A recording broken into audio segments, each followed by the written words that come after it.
and confronts Camilla. Showdown at the coronation rehearsal. You betrayed my mother and let Camilla know exactly what she thought of her. Hello, and a very warm welcome back to LVT News Channel. For more than 50 years, Queen Elizabeth masterfully negotiated peace between the Princess Royal and Camilla, Queen Consort. And because of that, the long-time rivals were able to establish an uneasy but still polite relationship. But unfortunately, it sounds like that ceasefire has come to a sudden end. Insiders are saying the 72-year-old Anne has had enough of Camilla's moves to install herself as queen. And apparently when they were at a Buckingham Palace rehearsal dinner, everything came to an insider reports. All the rehearsals had been tense because of King Charles's perfectionism. But this feud between Anne and Camilla has been brewing for months and has been waiting for a chance to make her feelings known. With a few choice comments about Camilla calling herself queen, and not queen consort. Now, in February, the news came out that Camilla was planning to drop the word consort from her title after the coronation to become queen. And that was against the wishes of the late monarch, who wrote in her now famous February 2022 letter, "It is my sincere wish that when the time comes, Camilla will be known as Queen Consort as she continues her own loyal." The insider went on to say there appears to be very little consultation about it, which will hurt someone like Anne, who always plays by the rules. And apparently, the final straw came this week when Charles and Camilla released their coronation invitation. And it was pretty obvious that the consort title was missing. It is insensitive. And there is only so much that can put up with. Making matters worse is the fact that Camilla renamed her charity from the Duchess of Cornwall's reading room to the Queen's reading room. And sources say it must have triggered the Princess Royal, who has always resented Camilla's role in the family. So back in 1970, Anne was only 19 years old. And she was dating Andrew Parker Bowles. And he was considered unsuitable, thanks to the fact that he was Catholic. But still, he would go on to America. Miller, 3 years later, it must hurt to have then watched as Camilla went on to break Andrew's heart. Source. Aside from the impact Camilla's affair with Charles would inflict on the whole royal family for years, Anne isn't alone in having problems with Camilla asserting her new title before it's even been made official.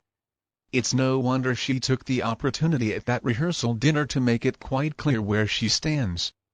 Nothing will stop. And according to the insider. In other news, also related to the coronation ceremony, moving forward to reconciliation, Harry and Meghan are apparently demanding a private apology if they're going to accept the invitation to the coronation. Now, I have said many times over, it's never going to happen. No apology, no special seeds, no standing on the balcony. Come on. The best thing for Meghan and Harry to do now is to realize they have got to follow all the rules set out for non-working royals, if they're going to be there. They have made their bed. It's time for them to lie in it. You know what? If they don't want to, then they can just stay home. In California. It is not right for them to ruin the coronation for everybody else who is attending in good faith. I think the best thing for them to do would probably be to stay away. And reportedly, William also had a say in the Queen's decision to kick them out of the royal family. When Meghan was caught taking photos of his little sleeping daughter, the Queen was probably also fed up with their nonsense. I mean, this entitled pair feels so wrong. And that's why they're demanding an apology. But I guess they just can't see their own ridiculous behavior and dumping on the royal family, which takes a lot of nerve. I would be surprised if I heard that William tried to tell his own grandmother what to do. I suspect they left voluntarily, saying that they wanted to be independent and they wanted to live private lives.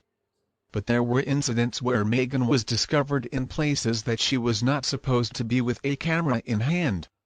And that's why they're being kept far away from William's family. People don't want to talk with them. And they are being monitored so that they won't get up to anything. I do wish that King Charles would do something to put a stop to all this nonsense.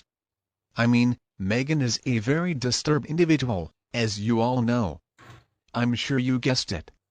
If I didn't already tell you, I am American, but I did spend some time in London when I was in college, and I came away with such an appreciation for the whole country.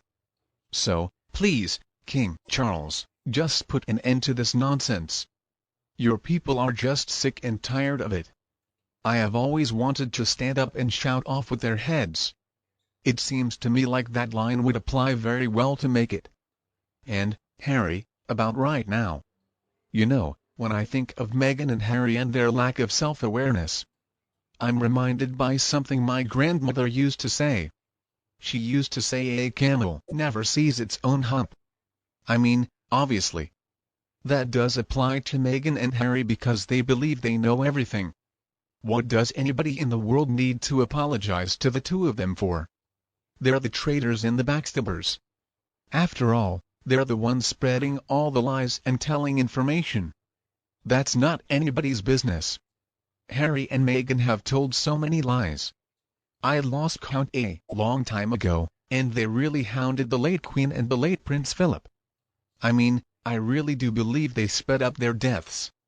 They took unauthorized photos of little Princess Charlotte in her bedroom.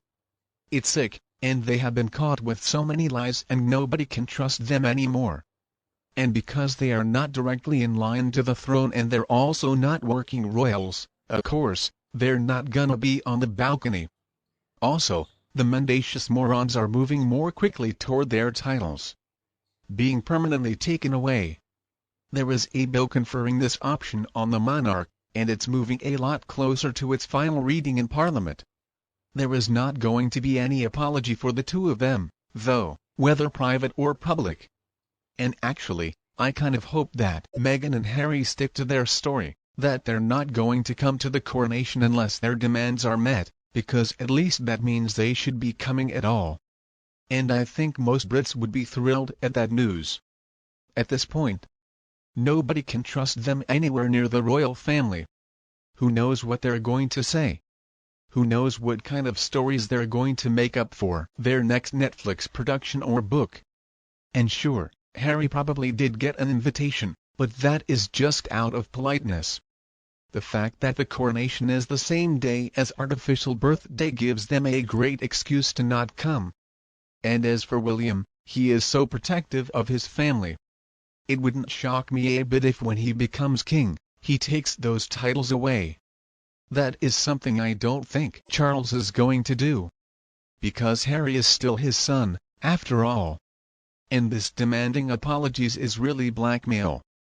There are no witnesses to any wrongdoing on the part of the royal family.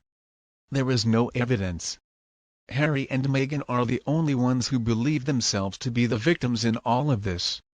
They're just trying to use whatever they can to bully the royal family into bending to their will. I mean, think about the course of your entire life. Have you ever demanded an apology because you felt like somebody did something bad when, in fact, it was just a justifiable action by the alleged perpetrator? I mean, think about it this way. If you enter somebody else's house illegally and that person punches you out, you have no right to turn around and demand an apology for that black eye that you got from the owner. I mean, I can think of many examples over the course of my life where people have humiliated me. Including my own mother, for example. And those times, they were pulled up by a third person. Well, I tried to make them feel better by apologizing for anything wrong that I did. And then I would give them a hug. And it was a sincere apology. Nobody's ever tried to murder me. Of course, I've had more good than bad times in my life, and life is never perfect for anybody. It is what you make of it, though. Never, though, have I demanded an apology from anybody. And if an apology was for my transgressor, then I would understand it's meaningless. It's empty. They have to apologize because they want. And I am curious just how much and how sinister the cover-ups are by the palace when it comes to the desultory duo Queen Camilla. Please do us all a big favor. Hand your diaries over to your daughters. And then after you've passed away, they're going to really let loose. So, Meghan, you need to watch out. Palace legal advisors would have examined the legal implications of a private apology to Meghan. I'm sure. And they know that it would be recorded and witnessed. And you, do you agree with me? If yes, don't be afraid to like and share my video with anybody else who would enjoy it. If not, please let us know why. And don't forget to subscribe to our LVT News channel to get more updates in the future. Thank you so much for watching. Goodbye, and I'll be back.